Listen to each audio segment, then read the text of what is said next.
Once upon a time, in a room full of wonders, where every step leads to magic, and the journey of a true story begins here, with amazing guests and true miracles. Please like and subscribe for more amazing videos.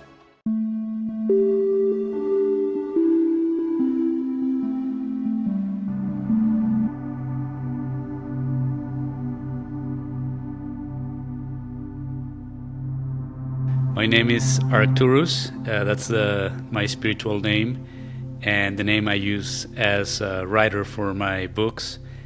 And I've been astral traveling since I was, I think, 16. No, probably I learned to do it properly at around 20 years old, but I started having the phenomena in my teenage years.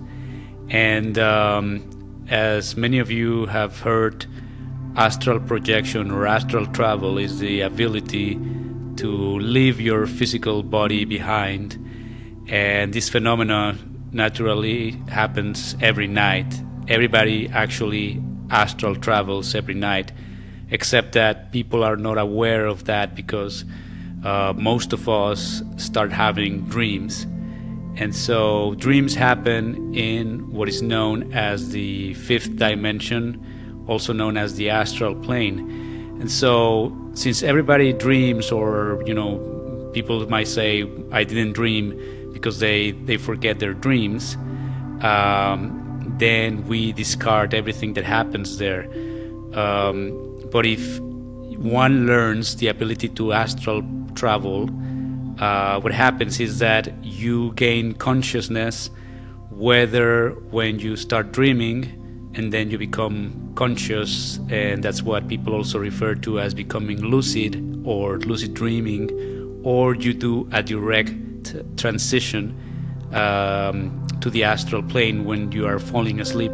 And when you do the transition, you feel like you detach yourself from the physical body, and many people think that what detaches from the physical body is the soul, but actually the soul is a way more complex topic, and what actually detaches from your physical body is the astral body, which is one of the multiple bodies of existence that we have, and it's completely natural. And like I said, it happens every night, except that when you do the astral projection or astral travel, you do it consciously. And so that grants you the possibility of exploring the astral plane and just find out so many mysteries and to have so many wonderful experiences. And so that's what I do. It's a skill that started, like I said, in my teenage years, and that I learned to control through an esoteric school, perhaps one of the last original esoteric schools, and ever since I've been writing books and teaching people how to achieve the same, how to achieve astral projection. Well, it's when I began, the first thing that I saw was my physical body laying in bed, and then I tried to exit through the window, because I felt like I was floating, so trying to feel that levitation, I was like, outside of my physical body, and I was like, oh my God, okay, let's go outside, let's float outside, and I was just planning to float around the city. And so when I touched the window, I felt the cold from outside, and I also felt like a barrier, and then I was instantly brought back to my physical body, and I woke up, and I was like, wow, I did it, I finally did it. And so every night I would repeat the experiment, and I would get further away from my physical body, because some people believe that some people say it's actually hard to go back to your physical body. And there's even a series of films, like I think it's called Insidious, that talk about astral projection in a negative light, but in reality, like I said, it's something very natural. And to be outside of your physical body is actually hard, because I mean, when you do it consciously, sometimes it can be hard because anything can bring you back to your physical body. So what you want is to stay away as much as possible so you can explore the astral plane.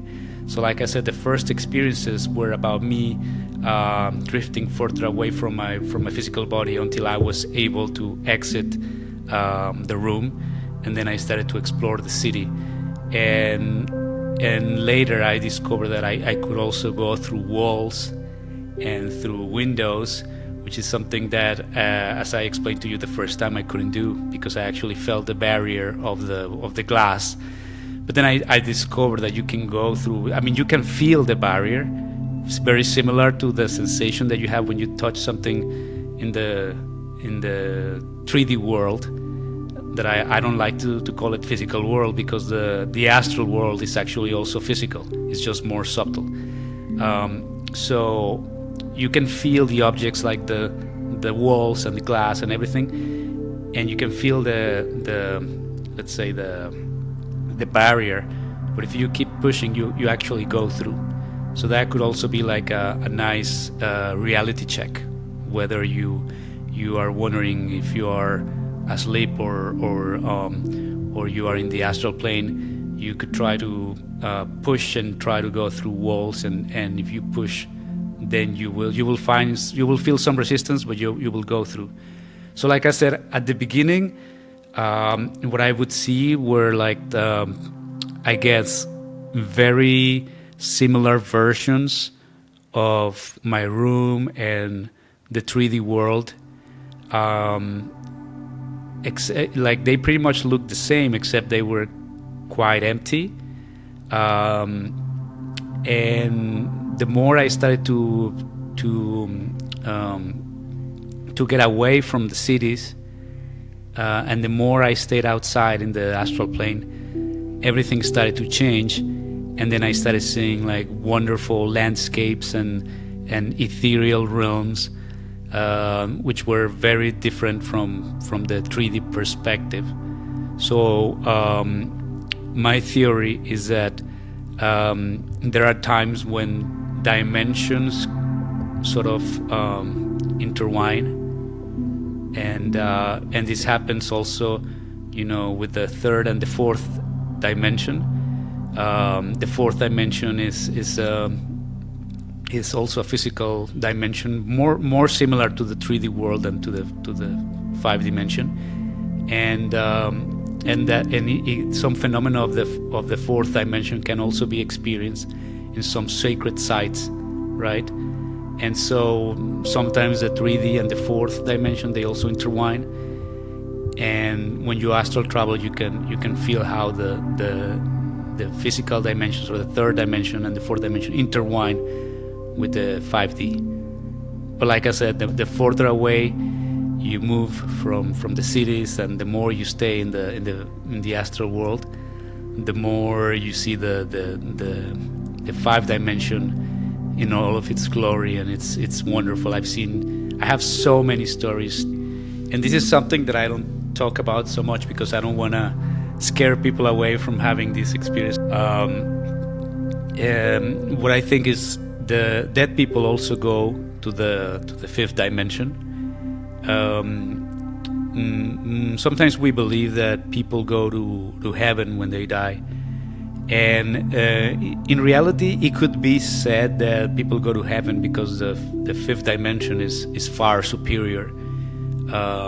There are less laws, so you don't need to eat, you don't need to drink, you don't need to pay rent or taxes or those kind of things. So of course it could be said that it's like heaven.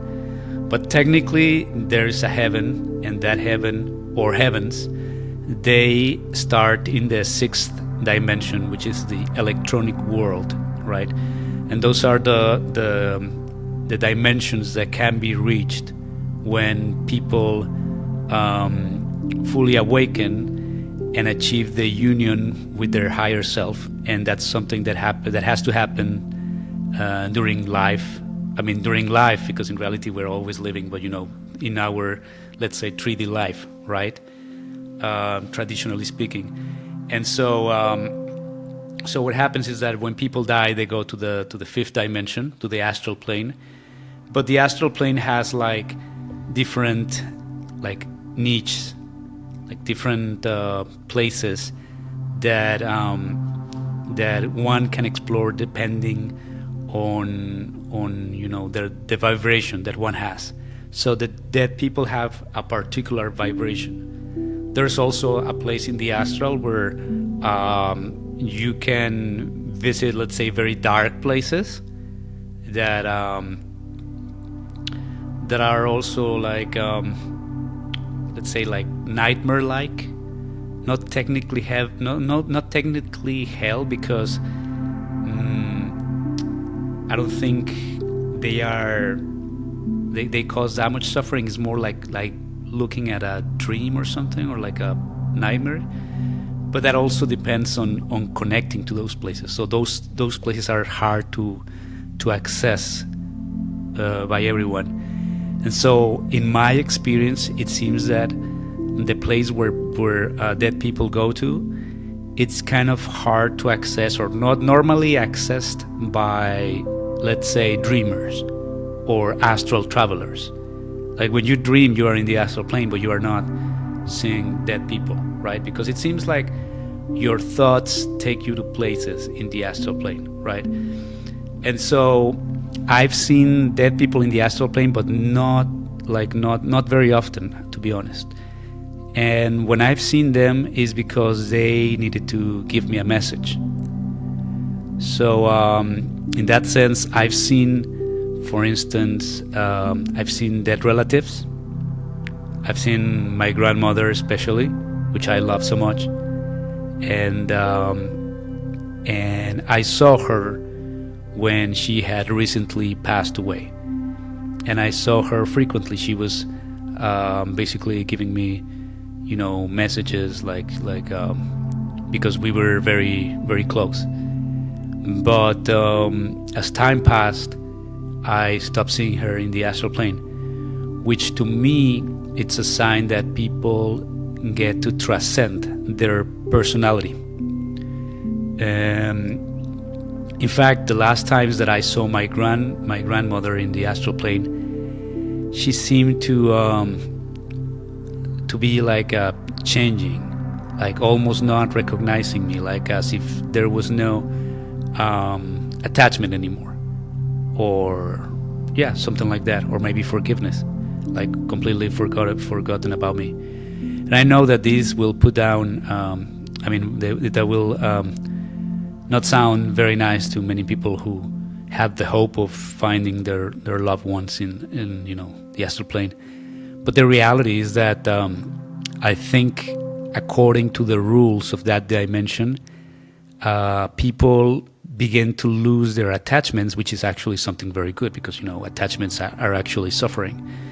And also, like, the personality of the people start to dissolve before they are reborn in the 3D world, right? Because everybody gets to return, and people return with a different personality, with a different name, a different ethnicity, a different country, a different family. Sometimes people actually come back in the same family. It's quite common that you see, like, your grandmother, maybe she passes away, and then she is reborn in your granddaughter or something like that. So this is also, like, very hopeful for people, and sometimes people can remember that they were somebody different in a past life, or you know, that it's just something that happens, like an emotion, something that makes you think, like, oh, I'm really close to these people, and unknowns to you, that person might have been like a relative of yours that died. And so yes, I've had some experiences with dead people, and I remember, like, once I was sort of you know, kicking, I think it was an entity or something that I felt it was attacking me, and I actually was able to kick on my physical body, and I hit a piece of furniture, so it actually hurt a lot.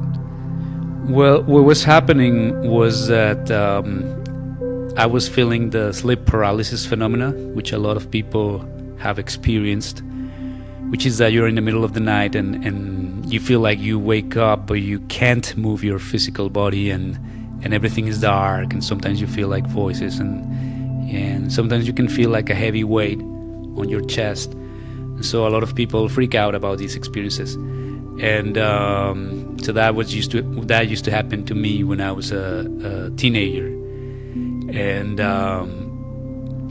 so that happened one day, and a friend of mine told me that it could be what people refer to as astral projection, and that got me to investigate further. And so I found like the techniques coming from an esoteric school online, and basically they gave me one technique, and I followed that technique the first time, and I was able to leave my physical body.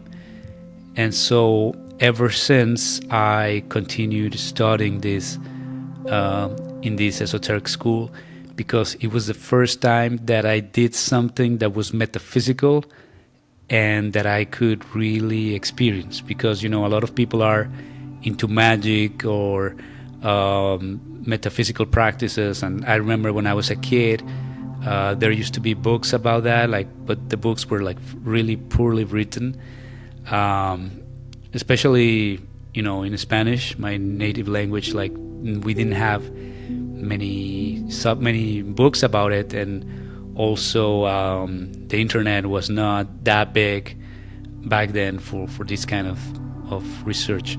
And so it was just surprising that when I learned this technique for astral projection, it was the first time that I did something that was not out of this world, that, you know, it was something related to metaphysical or magic, something like that, and that it actually worked. And so that just got me hooked. And through this esoteric school, I started to learn a lot about, you know, the mysteries of life and more techniques to astral project. And then, you know, the school actually closed. I actually joined the school, and I studied with them for many years, and it eventually closed. And I think it was one of the last authentic esoteric schools. And ever since, I began writing books about it, you know, about astral projection. And actually, I have just written my latest book. It's Occult History. It's a volume 1 of a series that I'm writing right now, and it's already available on Amazon. At the beginning, I was working on a novel, because this would be my fourth book that I've written. But it's the first one that is not that it doesn't talk. This one doesn't talk about astral projection. It talks about esoteric knowledge, occult knowledge. And so, since it was originally intended to be a novel, it took me almost 3 years, and then I had to, like, you know, scrape it off because I realized, like, I need to really, like, learn how to write a novel, because it's a complete different thing. And so then I began from zero, but using the research that I had done for my novel, and then it took me around 6 months. Thank you for having me, and just want to remind everybody that if you want to know more, you can get my book on Amazon, Occult History by Arcturus.